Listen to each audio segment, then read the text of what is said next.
শ্রী মহাপুরুষ মহারাজের স্মৃতিকথা। স্বামী গৌরীশ্বরানন্দ। আমি 1916 সালে পূজ্যপাদ মহাপুরুষ মহারাজের শ্রীচরণ প্রথম দর্শন করি। তখন তিনি বেলুর মঠের মহন্ত। মঠের পুরাতন ঠাকুরের মন্দিরের নিচের তলায় খাবার ঘরে তিনি আমাদের সকলের সঙ্গে প্রসাদ পেতেন। সেদিন আলু, বেগুন, পালং শাকের সঙ্গে বক ফুলের ডাঁটা দিয়ে চচ্চড়ি হয়েছিল। তিনি বক ফুলের ডাঁটার গুণ বর্ণনা করেছিলেন। সব মনে নেই, তবে সর্দি কাশির পক্ষে উপকারী এই কথা মনে আছে। বিকালে স্বামীজির ঘরের দক্ষিণের বাগানে গোলাপ গাছের গোড়া পরিষ্কার করার সময়ে সঙ্গী সাধুদের জিজ্ঞেস করি, এই গোলাপটির কি নাম? তাঁরা নাম না জানায় বলেছিলেন, আমরা কেবল গোলাপ ফুল বলেই জানি, গোলাপ ফুলের আবার নাম কি রে? আমি তখন কতগুলি গোলাপের নাম বলি। তারা মহাপুরুষ মহারাজকে বলেন, এইটুকখানি ছেলে আবার গোলাপের নাম জানে? তিনি খুশি হলেন। আমি দেখতে বেঁটে হলেও তখন ম্যাট্রিক ক্লাসে পড়ি। সন্ধ্যা হয় দেখে একজন স্বামীজি আমাকে জিজ্ঞেস করলেন, তুই রাত্রে মঠে থাকবি নাকি? আমি হ্যাঁ বলায় তিনি বললেন, তুই মহাপুরুষ মহারাজের অনুমতি নিয়েছিস, নতুবা তোকে তো থাকতে দেবেন না। আমি ভয়ে কেঁদে ফেলি। তখন একজন মহারাজ দয়া করে বলেন, তোর ভয় নেই, চল, আমি মহাপুরুষ মহারাজকে বলে দিচ্ছি। তিনি আমাকে সঙ্গে নিয়ে মহাপুরুষ মহারাজকে বললেন, মহারাজ, এই ছেলেটি জয়রামবাটি থেকে মার কাছে উদ্বোধনে এসেছে। ছোটবেলায় মার কৃপা পেয়েছে, ও মার খুব সেবা করে। মা মঠ দর্শনের জন্য একে পাঠিয়েছেন, রাত্রে মঠে থাকবে। মহাপুরুষ মহারাজ শুনে খুশি হয়ে বললেন, তোর যদিন খুশি মঠে থাক। আমি 3 দিন মঠে থেকে উদ্বোধনে ফিরি। পরবর্তী ঘটনা। একদিন মহাপুরুষ মহারাজ বিকালে ভান্ডারী মহারাজকে জিজ্ঞেস করলেন, আজ কি তরকারি দিয়েছ? তিনি উত্তর দিলেন, মহারাজ, আজ আলু পটলের ডালনা দিয়েছি। তাতে তিনি বললেন, পোষা কি চলবে না? এখন পটলের খুব দাম, 5 টাকা মন। যখন সস্তা হবে তখন চলবে। এখন 2টো কুমড়ো কেটে ওর সঙ্গে দিও। আর একদিন মহাপুরুষজি সোজা ভাঁড়ারে এসে আমাকে আধ পোয়া চাল ওজন করতে বললেন। আমি তখন ব্রহ্মচারী ও ভাঁড়ারির কাজে সাহায্য করি। চাল ওজন করে দেখালাম। তিনি মুঠোর মাঝে মেপে নিলেন। শুনলাম পরে তার জন্য বেশি চাল রান্না করা হয় বলে সেবককে বকেছিলেন। আর একদিন সকালে যখন আমরা সকলে তাকে প্রণাম করতাম, তখন ভান্ডারীকে জিজ্ঞেস করলেন, কি কি রান্না হবে ঠাকুরের ভোগের জন্য? ভান্ডারী উত্তর দিলেন, আজ শনিবার, একটু মাছ হবে এবং পোস্ত ও কলাইয়ের ডাল হবে। তাতে তিনি বললেন, ঠাকুর খেতেন, মাও কলাইয়ের ডাল ও পোস্ত ভালোবাসতেন। বাঙালরা কলাইয়ের ডাল পছন্দ করে না, কিন্তু আমরা দেব। আমাদের সন্ন্যাসের সময়ে হঠাৎ 1928 সালের জানুয়ারি মাসে স্বামীজির জন্মদিনের কয়েকদিন আগে কাশী থেকে দেওঘর বিদ্যাপীঠে টেলিগ্রাম এলো, ব্রহ্মচারিণস 3 years complete, come for sannyas, শিবানন্দা। আমরা 3 জন গেলাম। আমার সঙ্গে সৎস্বরূপানন্দজি ও গম্ভীরানন্দজি ছিলেন। এরা দুজন হঠাৎ টেলিগ্রাম পেয়ে একটু আশ্চর্যান্বিত হলেন। তখন আমি বললাম, আমি 1927 সালের ডিসেম্বর মাসে শ্রী শ্রী মার তিথি পূজায় কাশীতে সন্ন্যাস হবে জেনে মহাপুরুষ মহারাজের কাছে প্রার্থনা করেছিলাম আমাকে কৃপা করে সন্ন্যাস দিতে। কারণও দেখিয়েছিলাম যে আমি মার কৃপাপ্রাপ্ত, তার জন্মদিনে সন্ন্যাস পেলে খুব আনন্দ হবে। তার উত্তরে তিনি লেখেন, তোমাদের ওখানে আরো যারা আছে তাদেরও স্বামীজির তিথি পূজায় একসঙ্গে মঠে সন্ন্যাস দেব। তখন আমি মঠে হয়তো যাব, তোমাদের কাছে হবে। কিন্তু তার মঠে তখন যাওয়া হয়নি বলে এই টেলিগ্রাম এসেছে। আমাদের সন্ন্যাসের দিনে মহারাজ আদেশ দিলেন, দুপুরে ঠাকুরের ফল মিষ্টি প্রসাদ নেবে, সারাদিন সারা রাত উপোস করতে হবে না। সঙ্গে সঙ্গে কাশী অদ্বৈত আশ্রমের পূজক ও ভান্ডারীকেও আদেশ দিলেন যেন আমাদের ডেকে প্রসাদ দেওয়া হয়। কিন্তু আমরা প্রসাদ গ্রহণ করব জেনে স্বামী হরানন্দজি আমাদের বললেন, হ্যাঁ, জীবনে একদিনই সন্ন্যাস হবে, তাও উপোস করতে পারবে না, খেয়ে দিয়ে সন্ন্যাস নেবে। এজন্য আমরা প্রসাদ না নেওয়ায় মহারাজ আমাদের সকলকে তাঁর কাছে ডাকলেন এবং তার সামনেই প্রসাদ নিতে বললেন। আরো বললেন, হরানন্দ কি জানে উপোস করলেই কি সব হয়ে গেল? আমি যা বলেছি তাই করো, একটু প্রসাদ নিলে ভালোই হবে। সারা দিন রাত উপোস করলে খিদের জ্বালায় মন্ত্রের দিকে মন যাবে না। আমি সন্ন্যাসের পরে জিজ্ঞেস করলাম, মহারাজ, এখন কি প্রেষ মন্ত্রাদি জপ করব? শ্রী শ্রী মা যে জপ দিয়েছেন তা ছেড়ে দেব? তার উত্তরে তিনি বিস্মিতভাবে বললেন, আরে না না, মা যে মন্ত্র দিয়েছেন সেটি আসল মন্ত্র, তা কি ছাড়তে আছে? সন্ন্যাসের পরে দণ্ড বিসর্জনের জন্য ভোরে গঙ্গা স্নানে যাবার সময় ঠান্ডা লাগবে ভেবে আমাদের গরম জামা, চাদর ও কম্বল নিয়ে যেতে বললেন। কিন্তু আমাদের ভোরবেলায় গঙ্গার জল গরম এবং স্নান করতে আরামদায়কই লেগেছে বলায় খুব খুশি হলেন। আমি পরদিন সকালে তাকে প্রণাম করতেই তিনি কিভাবে ছিলেন বলে বললেন, রামময় সন্ন্যাসী হয়ে গেল, আমাদের সঙ্গে ডোন্ট কেয়ার।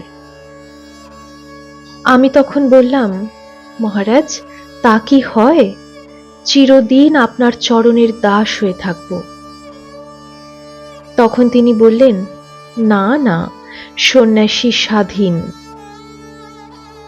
বিকালে গিয়ে দেখি মহারাজ আস্তে আস্তে মতি, ও মতি বলে ঘুমন্ত মতিকে ডাকছেন। মতি অর্থাৎ স্বামী শিব স্বরূপানন্দ। কিন্তু গত রাত্রে সন্ন্যাসের জন্য রাত জাগায় মতি মহারাজের ঘুম ভাঙল না। আমি ডেকে দিতে যাওয়ায় নিষেধ করলেন ও ঘরে চলে গেলেন। আমি সঙ্গে সঙ্গে তার ঘরে গিয়ে কিছু সেবার কাজ আছে কিনা এবং আমি করতে পারি কিনা প্রার্থনা করায় বললেন, না, কিছু করতে হবে না। মতি মহারাজ জাগতেই ওই কথা শুনে বললেন, আহা, হয়তো এক গেলাস জল দিতে হতো। এই সময় শুধু এক গেলাস জল খান। আমি তার জলে সামান্য একটু মিছরি গুঁড়ো মিশিয়ে দিই, তাতে জলের বেশ স্বাদ হয় ও আনন্দের সঙ্গে খান। আপনি সেটি জানেন না, আপনি আমাকে ঠেলে ওঠালেন না কেন? আমাকে একটা কথা তিনি অনেকবার বলতেন, ভুলে যেতেন যে আরো কয়েকবার বলেছেন। আমি বদনগঞ্জ স্কুলের ছাত্র ছিলাম, তাই আমাকে ও অমূল্যকে অর্থাৎ স্বামী অলোকানন্দকে দেখেই বলতেন, হ্যাঁ, একবার মার জন্য তোমাদের কায়াপাট বদনগঞ্জের হাট থেকে তরকারি কিনতে গিয়েছিলাম। কায়াপাট হচ্ছে অমূল্যের জন্মস্থান। মা বলে দিয়েছিলেন, বাবা, মাথায় করে এনো না, একটা মুটে করে আনবে। তাই হাট করে একটি মুটে ঠিক করলাম। তাকে জিজ্ঞেস করলাম, তুই জয়রামবাটি জানিস? তাতে সে বলেছিল, হ্যাঁ বাবু, জয়রামবাটি কেনে জানবনি, আমি জানি। তখন তার মাথায় মোট দিয়ে কিছু দূর আসবার পরে সে বলে উঠল, বাবু মশাই, রাস্তাটির তো ঠাউর পাচ্ছিনি। তখন আমি বললাম, বলিস কি রে, আমি তোর ভরসায় যাচ্ছি, তুই বলেছিলি রাস্তা জানিস। তখন লোকেদের জিজ্ঞেস করে করে আসি। একবার দেওঘর বিদ্যাপীঠ থেকে আমি কিছু ভালো ভালো গোলাপ ফুল নিয়ে মঠে গিয়ে মহাপুরুষ মহারাজকে দেখিয়ে ঠাকুর ঘরে নিয়ে যাই। একটি ফুলের নাম ফ্রে ফ্রাও আইডা ভন শুবার্ট বলায় বললেন, আরে বাপরে, এত বড় নাম কি করে মনে রাখো? অনেকগুলি ফুল খুব সুগন্ধ ছিল, গন্ধের জন্য তিনি খুব প্রশংসা করলেন। ঠিক ওই সময়েই ভাব মহারাজ স্বামী রামেশ্বরানন্দজি জামতারা আশ্রম থেকে কতগুলি বড় বড় পল নেইরন গোলাপ নিয়ে যান। তাতে গন্ধ না থাকায় বললেন, এগুলি নির্গন্ধ, কেবল বিরাট আকার। একবার অপূর্বানন্দজি আমার সম্বন্ধে মঠে মহারাজের কাছে কিছু বলতে গিয়ে বুঝলেন মহারাজ আমাকে ঠিক চিনতে পারছেন না। তিনি দেওঘর বিদ্যাপীঠের রামময় বলেছিলেন। আমি শুনে দুঃখিত হয়ে বলেছিলাম, জয়রামবাটির রামময় বললে চিনবেন। মঠের ফেলারামকে ওই নামটি খারাপ বলে বদলে রামময় নাম দেওয়ায় এই গোলমাল হয়। পরের দিন সকালে প্রণাম করতে যেতেই অপূর্বানন্দজি বললেন, এই রামময়ের কথা কাল বলেছিলাম। শুনেই মহারাজ বললেন, ও মায়ের রামময়, চিনেছি।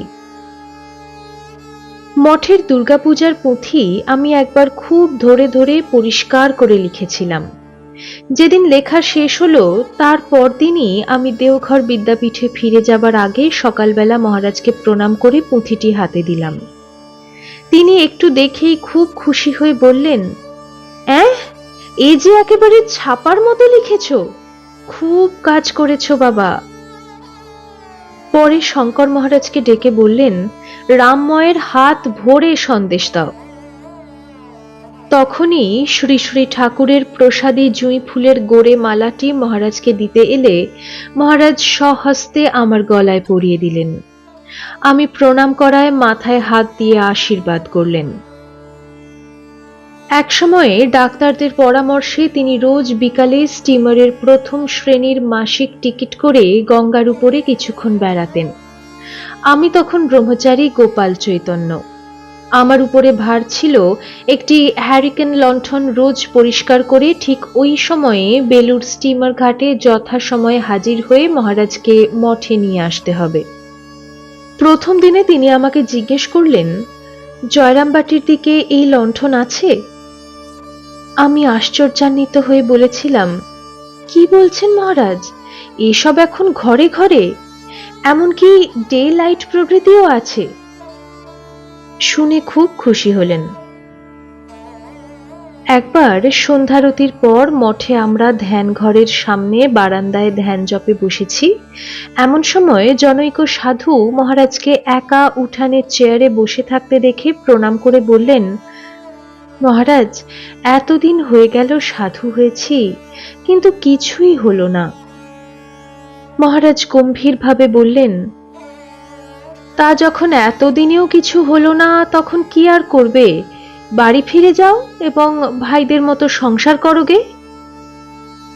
তা শুনেই সে সন্ন্যাসী বললেন, না মহারাজ, সেটি আর হবে না, একেবারে মন থেকে ওসব মুছে গেছে। তখন খুশি হয়ে মহারাজ বললেন, তাহলেই বোঝো কিছু হয়েছে, অন্তত এটা বুঝেছ যে ভাইদের সংসারে নানা কষ্ট, তুমি বেশ শান্তিতে আছো। দেখো, কঠিন উজান স্রোতে নৌকা বহু কষ্ট করে চালাতে গিয়ে মনে হয় নৌকা যেন এগুচ্ছে না, কিন্তু যখন ওই দূরের ঘাটের পাশের খেজুর গাছটার দিকে নজর পড়ে তখন মনে ভরসা হয় যে ওইখান থেকে শুরু করেছিলাম যাত্রা, অনেকটা এগিয়েছি। এই সুকঠিন সাধন মার্গেও তাই জানবে, ঠাকুরের উপর ভরসা রেখে চলতে থাকো, তাঁর কৃপায় সব হবে।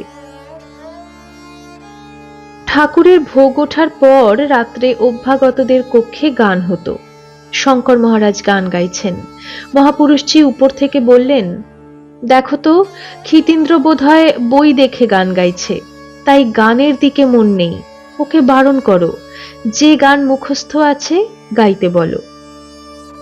বিদ্যাপীঠের ছেলেদেরও বই দেখে গাইতে দিতেন না। গিরিজা মহারাজ অর্থাৎ স্বামী ধীরেশানন্দ গান গাওয়ায় বললেন, গিরিজার বেশ মিষ্টি গলা, তবে মেয়েলি মিহি সুর, কীর্তনে বেশ হবে। বোধ চৈতন্য অর্থাৎ স্বামী চণ্ডিকানন্দের রচিত মার গানের একটি কলিতে ছিল, আবিলতা ভরার হৃদয় আমার, কেমনে পুজিব শ্রীপদ তোমার। ওইটি শুনেই বললেন, না না, আমরা মায়ের ছেলে, আমাদের কেন আবিলতা ভরা হৃদয় হবে, ওই লাইন বদলাতে বলো। একবার মাকে জয়রামবাটিতে রান্না করে খাইয়েছিলেন, সে কথাও বললেন। মা কিছুতেই নাকি রাজি হচ্ছিলেন না, বলেছিলেন, আমি ছেলেদের রেঁধে খাওয়াবো। কিন্তু তিনি শোনেননি, বলেছিলেন, আপনি তো রোজই আমাদের খাওয়ান, একদিন আপনাকে খাওয়াবই। 1920 সালের দুর্গাপূজার সময়ে উপরে ঠাকুর ঘরে ভোগ ওঠার সময় যেন কেউ উপরে না যায় এজন্য আমাকে সিঁড়ির মুখে পাহারা দিতে বললেন। এমন সময়ে কয়েকটি যুবতী মেয়ে উপরে যাবার জন্য চেষ্টা করে। আমি অনুনয় করা সত্ত্বেও তারা আমাকে ঠেলে উপরে যাবার উপক্রম করছে দেখতে পেয়ে মহারাজ গম্ভীর স্বরে তাঁর ঘর থেকে ধমক দিয়ে তাদের থামালেন, পরে তাদের ডেকে বকলেন। আমি একদিন দক্ষিণ দেশীয় ভক্ত নরনারীকে সঙ্গে নিয়ে সব দেখাচ্ছিলাম। মহারাজ দেখতে পেয়ে গঙ্গেশানন্দজিকে বললেন, রামময়কে কেন ওদের সঙ্গে দিলে? পাড়া গাঁয়ের ছেলে, ও কি কথা কইতে পারবে? তখন তিনি বললেন, পাড়া গাঁয়ের হলে কি হবে, রামময় যে বিয়ে পড়েছে। তখন তিনি খুশি হলেন। আমি বেঁটে বলে তার ধারণা ছিল আমি হয়তো স্কুলে পড়ি, ইংরেজিতে কথা কইতে পারবো না। একবার ছোট নগেন অর্থাৎ ব্রহ্মচারী অক্ষর চৈতন্য মঠে কিছু কাজের ত্রুটির অপরাধে মহাপুরুষ মহারাজ কর্তৃক মঠ থেকে বিতাড়িত হবার ভয়ে জয়রামবাটিতে শ্রী শ্রী মার কাছে হেঁটে হেঁটে চলে আসেন। আমি তখন মার কাছে ছিলাম। মাকে সাষ্টাঙ্গ প্রণাম করে কাঁদতে লাগলেন। মা মাথায় হাত বুলিয়ে আশীর্বাদ করে বললেন, বাবা, তুমি সব ছেড়ে ঠাকুরের উপর ভরসা করে সাধু হয়েছ, তোমার কিসের দুঃখ, কেন কাঁদছ? তখন তিনি বললেন, মহাপুরুষ মহারাজ আমাকে মঠ থেকে তাড়িয়ে দেবেন বলে আপনার কাছে এসেছি। মা ভরসা দিয়ে বললেন, কিচ্ছু ভয় নেই বাবা, আমি তারককে চিঠি লিখে দিচ্ছি, তোমাকে কিছুই বলবে না। তখন মা আমাকে চিঠি লিখতে আদেশ দিলেন। মা যেমন বলে যেতে লাগলেন আমি ঠিক তাই লিখলাম। এখনো মনে হয় যেন কাল এই ঘটনাটা ঘটেছিল। চিঠি এইরূপ: কল্যাণ বরেশু বাবা জীবন তারক, ছোট নগেন তোমার কাছে কি অপরাধ করেছে? তুমি তাকে তাড়িয়ে দেবে বলে ছেলে আমার কত কষ্ট করে হেঁটে আমার কাছে পালিয়ে এসেছে। তা বাবা, মার কাছে কি ছেলের অপরাধ আছে? আমি তাকে তোমার কাছে পাঠিয়ে দিচ্ছি, তাকে কিছু বলো না, আমার আশীর্বাদ জানবে। ইতি আশীর্বাদিকা তোমার মা। ছোট নগেন মঠে গিয়ে মন্দিরে প্রণাম করে মহাপুরুষ মহারাজের কাছে যেতেই তিনি উঠে আলিঙ্গন করে বলেছিলেন, বেটা, তুই আমার নামে নালিশ করতে একেবারে হাইকোর্টে গিয়েছিলি? স্বামীজির জনৈক সন্ন্যাসী শিষ্যের মুখ হতে শুনেছিলাম, স্বামীজি যখন প্লেগের সেবা কার্যের জন্য প্রচুর অর্থ পাচ্ছিলেন না, তখন বেলুড় মঠের সমস্ত সম্পত্তি বিক্রি করে সে টাকা দিয়ে সেবা কার্য চালাতে মনস্থ করেছিলেন। তখন মহাপুরুষ মহারাজ বললেন, স্বামীজি, তুমি তো সব কাজ মাকে জিজ্ঞেস করেই করো, এই ব্যাপারে মার অনুমতি নেবে না? তাতে স্বামীজি বলেন, ঠিক বলেছেন তারকদা, আমার ভুল হয়েছে, এখনই যাচ্ছি মার অনুমতি নিতে। সঙ্গে পূজ্যপাদ রাজা মহারাজ, মহাপুরুষ মহারাজ, শরৎ মহারাজ প্রভৃতি চললেন। মাকে প্রণাম করে স্বামীজি বললেন, মা, রোগীদের সেবার জন্য টাকা নেই, এজন্য মঠের সম্পত্তি বিক্রি করে ওই টাকা দিয়ে সেবা কাজ চালাবো মনে করেছি। আমরা তো সাধু, গাছতলায় জীবন কাটিয়ে দেব, আপনার অনুমতি চাই। শ্রী শ্রী মা সব কাজেই নরেনকে অনুমতি দেন, কিন্তু এই ব্যাপারে অনুমতি দিলেন না। তিনি বললেন, না বাবা, মঠ বিক্রি করতে পারবে না, এ মঠ তোমার নয়, ঠাকুরের মঠ।